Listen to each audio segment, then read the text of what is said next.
Citoyennes, citoyens, bonjour et bienvenue dans ce nouvel espace commentaire, l'émission où je réponds à vos questions de la semaine.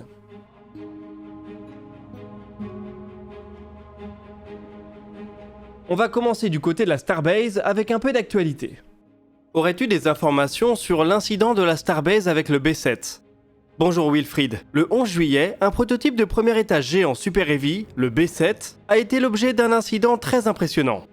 Le booster était monté sur son pas de tir et procédait à un test, qui consistait à faire circuler des gaz sous forte pression à travers ses moteurs.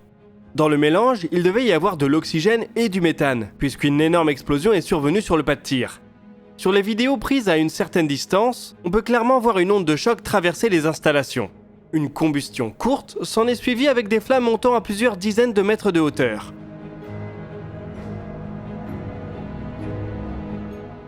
Dans un premier temps, Elon Musk a annoncé que c'était normal. Mais des détails troublants ont vite fait surface. Notamment le fait qu'aucune notice d'avertissement n'avait été distribuée aux habitants de Boca Chica, ce que SpaceX ne manque normalement jamais de faire.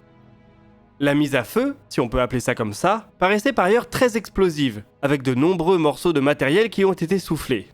Elon Musk est finalement revenu sur ses paroles pour affirmer qu'il s'agit bel et bien d'un incident non contrôlé. Il va maintenant falloir évaluer les dégâts.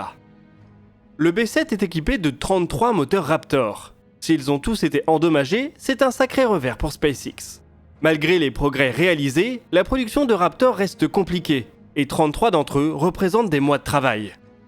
Le pas de tir pourrait également avoir été affecté, notamment car un deuxième incendie, moins intense mais plus long, semble avoir eu lieu lorsque le B7 a détanké. Si le booster et son pas de tir n'ont que des dégâts minimes, SpaceX en tirera à bon compte. Ce serait par ailleurs un bon témoignage de la résistance structurelle de Super Heavy. On espère en savoir plus dans les mois qui viennent, mais à mon avis, mieux vaut prendre notre mal en patience en ce qui concerne l'essai orbital du Starship.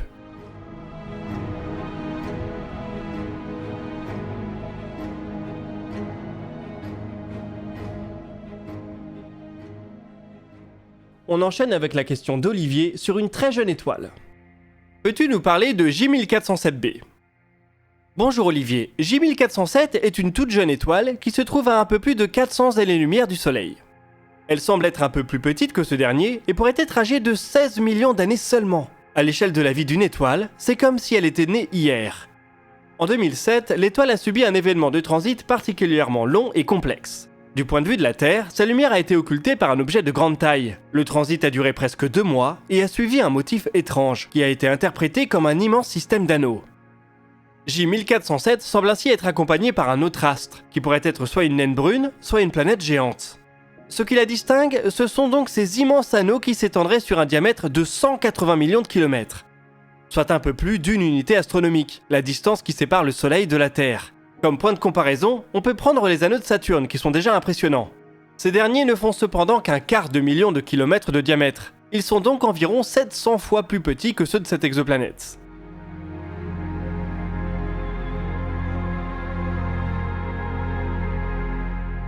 L'étude du transit de 2007 a par ailleurs permis de repérer un espace important dans ce système d'anneaux, à environ 60 millions de kilomètres de la planète. Il est impossible d'en avoir la preuve formelle, mais il pourrait s'agir d'une zone qui aurait été nettoyée gravitationnellement par une lune massive. Le système étant de toute manière très jeune, il va probablement changer au cours du prochain milliard d'années.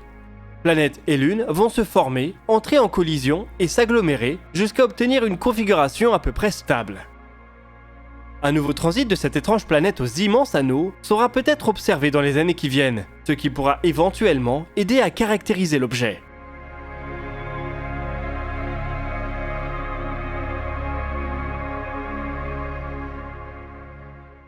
Pour la prochaine question, on va prendre des nouvelles de Prometheus. Où en est le développement du moteur européen Prometheus ? Bonjour Vincent. Les moteurs au méthane sont vus par beaucoup comme la technologie clé pour rendre les fusées réutilisables en masse. Ils font l'objet de gros efforts de développement aux États-Unis, en Chine, mais aussi en Europe avec le projet Prometheus.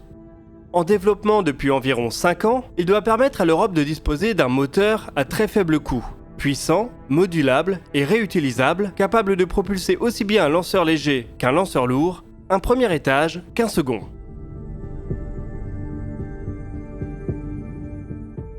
Il n'y a pas beaucoup de communication à son sujet, mais aux dernières nouvelles, des campagnes de mise à feu étaient prévues pour cet été. On espère qu'elles auront bien lieu et que le projet ne prendra pas trop de retard.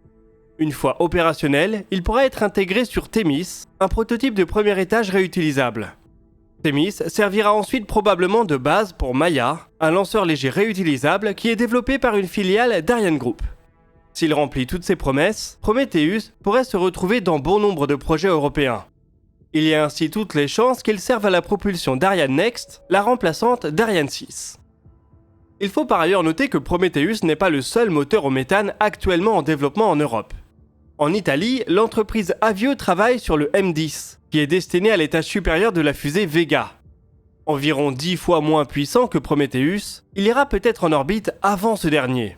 Il doit en effet voler sur la version Vega E, qui est pour le moment prévue pour 2026. Une campagne de test et de qualification a démarré en mai dernier, en Sardaigne. Il ne sera bien évidemment pas réutilisable, mais pourrait constituer le premier moteur au méthane opérationnel de l'Europe.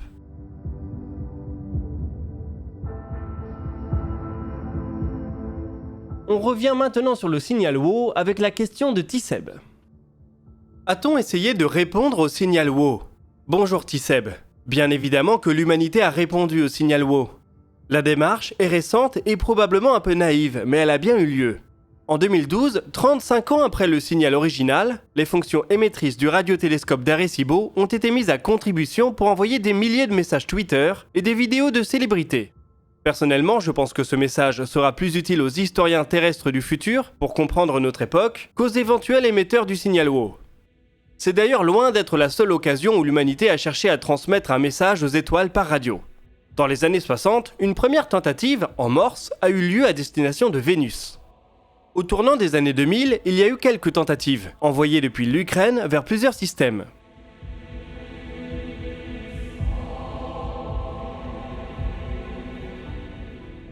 Le dernier essai en date a été réalisé en 2016 et comporte essentiellement des messages à caractère écologique. Ces messages radio ont le mérite de donner un aperçu régulier des préoccupations des humains. Le Morse dans les années 60, Twitter dans les années 2010 et l'écologie aujourd'hui. Qui sait, peut-être que le prochain essai consistera à envoyer des NFT vers Betelgeuse. Bon, je fais un peu d'ironie, mais ces messages ont une certaine importance. Si on décide que cela ne vaut pas le coup, alors on peut supposer que d'autres civilisations de la Voie lactée arriveraient à la même conclusion. Les absences de communication avec les étoiles seraient dues non pas à une difficulté technique ou à une rareté exceptionnelle de la vie intelligente, mais à un simple manque d'effort. Ce qui serait une manière bien pathétique de résoudre le paradoxe de Fermi. Il faut donc, je pense, continuer à transmettre vers les étoiles, ne serait-ce que pour pouvoir supposer honnêtement qu'elles font peut-être de même.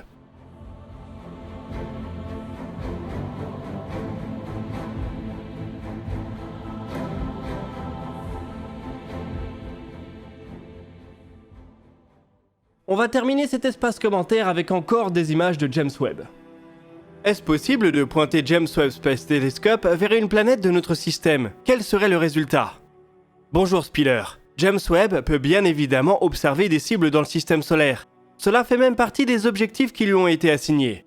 À travers son programme de temps d'observation garanti, ou GTO, on connaît même certaines des premières cibles qui devraient être visées. James Webb devrait ainsi consacrer une partie de son temps d'observation aux objets transneptuniens, les planétoïdes qui évoluent au-delà de l'orbite de la dernière planète du système solaire. Il cherchera notamment à mettre en évidence de l'ammoniac à leur surface. Il étudiera aussi les grands astéroïdes et les planètes externes, avec un focus particulier sur la grande tache rouge de Jupiter.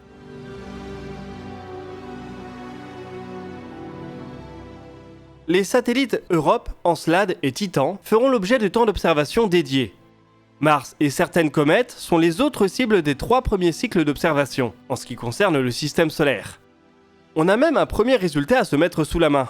Le rapport de la NASA publié mardi contient en effet 2 clichés de Jupiter, pris dans le proche infrarouge par l'instrument NIRCam. On peut y voir l'atmosphère en bande de la géante gazeuse, son grand point rouge et certains de ses satellites. Les couleurs sont un peu étranges car les clichés n'ont pas été réalisés en lumière visible. Il faut d'ailleurs noter qu'il s'agit de photos de test, prises pendant la période de calibration du télescope. On est loin des capacités complètes de James Webb, et on devrait donc avoir le droit à des clichés bien plus détaillés de la géante gazeuse dans les mois et les années qui viennent. Même chose du côté des lunes des planètes géantes. Hubble avait été capable de voir des geysers s'échappant d'Encelade. James Webb devrait pouvoir identifier le même phénomène avec beaucoup plus de précision.